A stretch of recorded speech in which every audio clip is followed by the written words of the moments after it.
L'usine de textile a ouvert le 15 juillet 1958. Donc, À Martizet. à côté de la poste, juste à côté de l'ancienne poste, là-bas, au bout. De Martizet. De Martizet, oui, de Martizet. Okay. Ah oui, à ce moment-là, il y avait la mairie à côté. Et d'ailleurs, ils se sont installés dans la mairie. L'usine, elle a pris à s'installer dans la mairie. Et puis, ben, j'ai travaillé... Après, petit à petit, on faisait de tout. Au début, c'était des vestes militaires. On travaillait pour des militaires. Et vous savez, les militaires, ça payait quand ça se trouvait. Hein. Avec le patron, bon, ben, il a fallu qu'il cherche autre chose. Après, d'autres... oui, parce qu'on avait un patron qui il cherchait partout pour nous trouver du travail. On a fait de tout là-dedans. Tout ce qu'il pouvait prendre, il allait le chercher, il nous faisait beaucoup de travail, il nous donnait beaucoup de travail.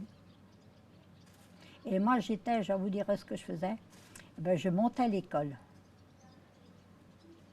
Oui, je montais à l'école sur les vêtements, de tout. Soit les impairs, soit les manteaux, soit les robes, de tout. Je montais à l'école. Vous avez dit que vous étiez mécanicienne et pas couturière. Qu'est-ce que c'était être mécanicienne? Ben, non, mécanicienne en confection, mais c'est ça. C'était de la confection, là. Ben, moi, j'étais sur la machine à coudre, c'était mécanicienne en confection. Mais je montais à l'école. Et puis après, longtemps après, ben avant d'être opérée, avant 90 que j'ai été opérée, je n'ai pas pu continuer. Mais ça continue toujours après. C'est pas tellement longtemps après, parce qu'après ça a mal marché, puis ça s'est arrêté, quoi.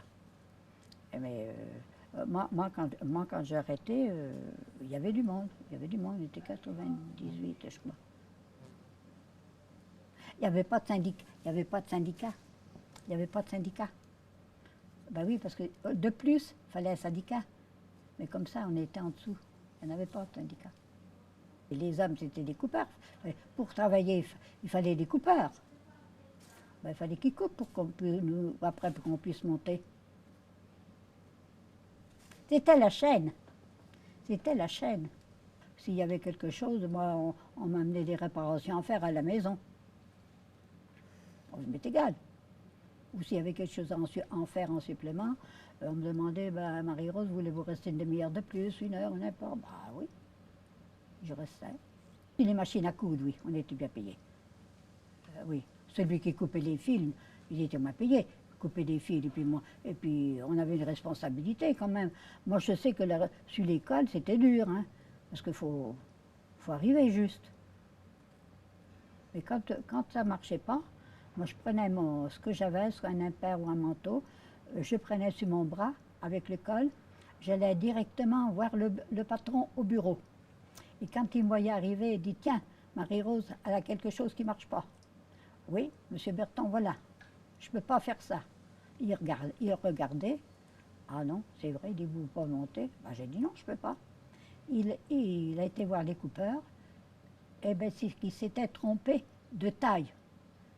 Hein, je n'ai pas besoin de vous dire, pour monter d'école, il ne fallait pas se tromper. Donc là, j'ai eu raison. Parce que je ne pouvais pas faire, moi je prenais tout, j'y portais voir. Ah oui, oui. Moi, je suis comme ça. Hein. Je dis vraiment ce que j'ai envie de dire, je le dis. Puis comme je savais que c'était assez délicat quand même à faire, c'est que l'école, c'est dur. Hein. L'école et les poches, c'est dur.